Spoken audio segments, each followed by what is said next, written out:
E aí galera, beleza? Sim, estou de volta. Que bosta. Pra quem ainda não me conhece, meu nome é Adriano Fonsaca.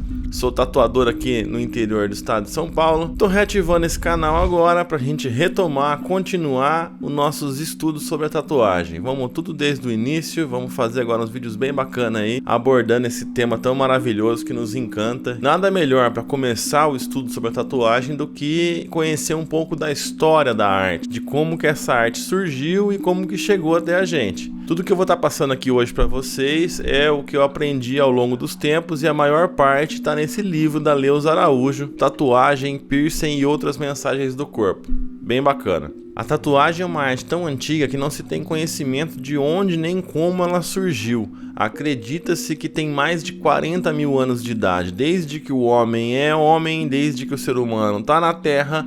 Ele se tatua, ele modifica o seu corpo, marca o seu corpo. Os historiadores acreditam que o homem pré-histórico sofria muitas mutilações, batalhas, luta pela caça, tudo pela subsistência, e isso ia deixando marcas, cicatrizes no corpo. E com o passar do tempo, eles foram ostentando essas cicatrizes que eram troféus de sua vitória sobre a vida. O homem repara que ele é o único animal na Terra que tem a pele lisa, que não tem desenhos, pois todos os animais têm desenhos e pinturas no corpo.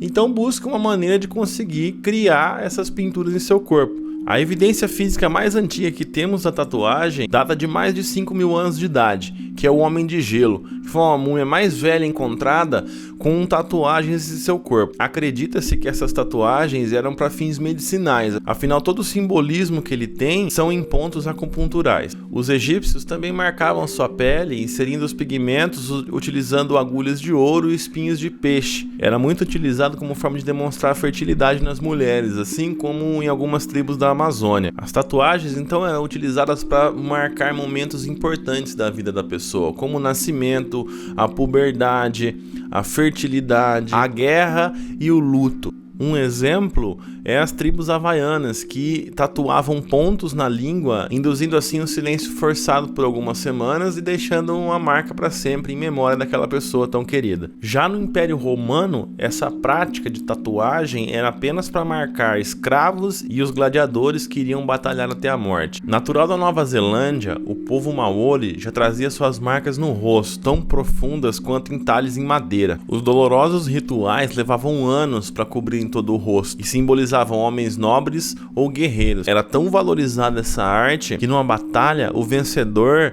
decapitava o inimigo e guardava sua cabeça tatuada como um troféu em urnas sagradas. Também era considerado símbolo de nobreza a argola nos narizes dos índios tibitias da Colômbia.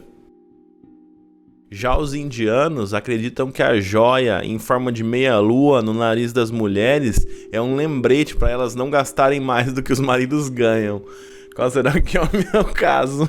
Os povos orientais, eles possuem um jeito bem peculiar de realizar suas tatuagens e é um método que é apreciado até hoje. No Japão, a tatuagem teve início quando os chineses e coreanos desembarcaram no porto de Nagasaki. A tatuagem, feita através de uma vara de bambu com agulhas na ponta, fazia uma pigmentação mais sólida e possibilitava a criação de desenhos mais elaborados. Esse método é conhecido como tebori. Inspirados em uma novela chinesa, os plebeus tatuavam sagas heróicas, repletas de dragões, tigres e carpas. Tatuagens que levavam muitos anos para serem concluídas, mas nunca era feita em lugar visível, sempre aonde a roupa cotidiana pudesse cobrir. Mas essa prática ganhou uma fama quando os criminosos da Yakuza utilizavam as tatuagens para marcar os seus membros e a hierarquia entre eles, ficando assim a tatuagem proibida no Japão até o final da Segunda Guerra Mundial. Curiosamente, as mulheres japonesas tatuavam em seu corpo escritas em japonês ou chinês, demonstrando que seu amor pelo cônjuge seria forte e duradouro. A tatuagem começou a se difundir pelo mundo quando o capitão inglês James Cook chegou ao Tahiti, difundindo não só a tatuagem, como também a palavra que denomina tal arte, a palavra tatu. Tatu vem do tatal, que seria o som do processo de pigmentação da pele. Imagina só!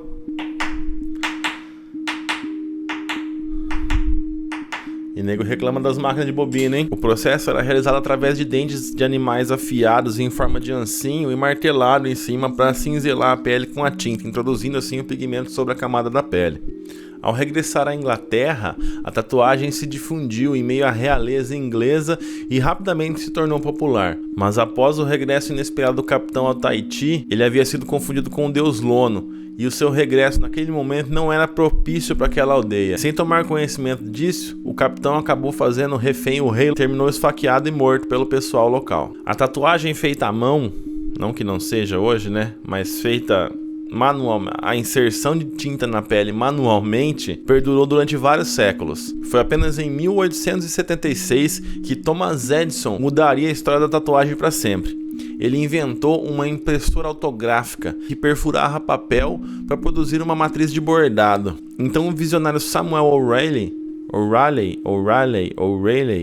se baseou nesse desenho de Thomas Edison e desenvolveu a primeira máquina elétrica de tatuagem, a máquina de bobina, que a gente conhece até hoje, que através de um campo magnético consegue movimentar o seu batedor e introduzir a tinta na pele, perfurando a pele quase 100 vezes por segundo, tornando assim o processo muito mais indolor e muito mais rápido para ser executado, o que os primitivos faziam com dentes de animais, com agulhas de ouro ou mesmo no tebore, utilizando agulhas de metal, mas que a inserção da tinta na pele é muito mais lenta. O primeiro pessoal mais ávido por tatuagem seriam os marinheiros, os estivadores e as prostitutas. O povo que tinha vida um pouco mais curta e uma vida difícil, podendo morrer a qualquer hora, então queriam marcar na pele aquele sentimento que levava-o de volta para o lar, que dava segurança, não sendo apenas simbolismo de histórias gloriosas, de cura, de proteção e de amor. A tatuagem também foi utilizada para marcar escravos e prisioneiros. Em algumas regiões, os escravos que tentavam fugir eram tatuados no rosto, para a próxima vez que fossem pegos saber que ele tinha fugido e de quem era seu dono. Será que novamente esse é meu caso? Inclusive isso aconteceu em nosso país. No século XVI tinha até leis que regulamentavam quanto a marcar com tatuagem escravos que tentavam fugir. Durante a Segunda Guerra Mundial, os nazistas também se valeram desta filosofia e marcavam todos no campo de concentração com códigos de identificação.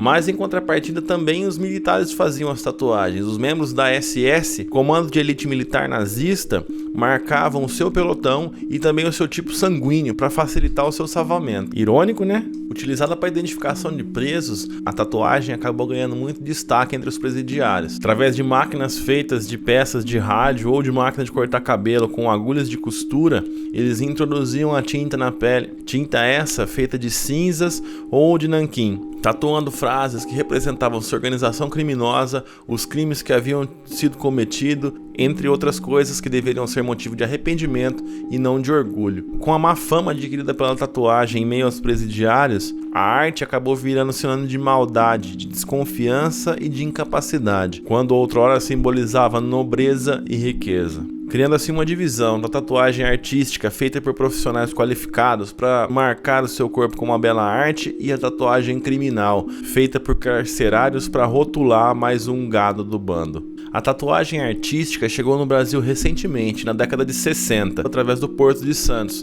pelo dinamarquês Knud Harald Lucky Gregersen, também conhecido como Lucky Tattoo, que teve sua loja nas proximidades do cais, favorecendo assim um pouco do preconceito à tatuagem que havia chegado no país. Mas hoje em dia esse preconceito se perdeu bastante. Hoje a tatuagem é vista como uma forma de arte, o que sempre foi, representa as batalhas da vida da pessoa, representa sua crença espiritual, entre outras coisas. A tatuagem voltou à sua nobreza e à sua bela arte que é, deixando de lado a tatuagem criminal. Hoje com a internet é muito fácil da gente distinguir uma tatuagem amadora de uma tatuagem profissional, de uma bela arte e de uma marca de gado, para marcar aquele criminoso que roubou a lojinha da esquina.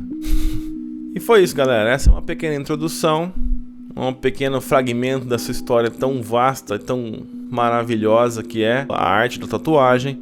Recomendo muito que vocês leiam o livro da Leusa Araújo.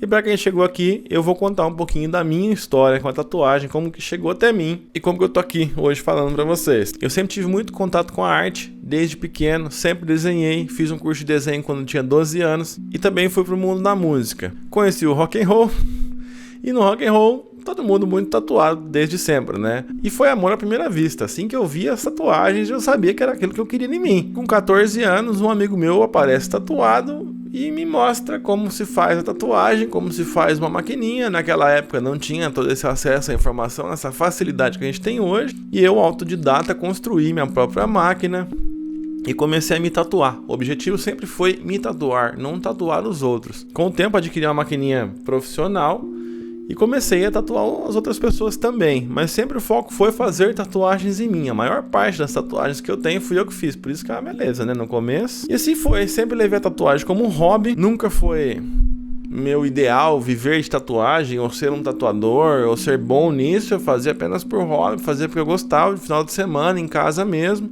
E entre 2010 e 2011 eu aprendi um pouco mais, comecei a melhorar minhas técnicas e acabei adquirindo mais clientes, o boca a boca foi funcionando. Quando eu vi o que eu ganhava tatuando no final de semana era equivalente ao que eu estava ganhando no meu emprego, não precisou de muito para mim abandonar tudo e fazer o que eu realmente gostava e o que eu acredito que eu nasci para fazer.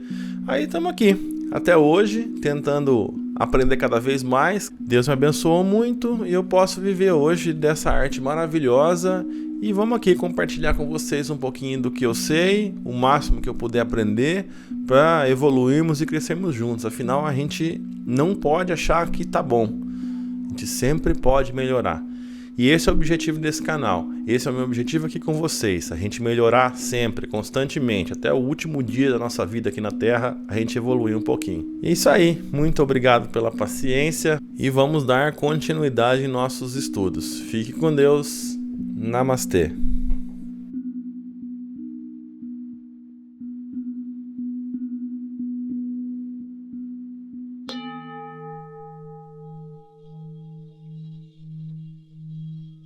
Ó meu Senhor, poderoso como fogo, ser onipotente, ofereço-lhe agora todas as reverências caindo no solo a seus pés. Ó meu Senhor, por favor, guie-me no caminho certo para alcançá-lo, e porque o Senhor sabe tudo o que fiz no passado, por favor, liberte-me das realizações de meus pecados passados, para que não venham a existir obstáculos em meu progresso.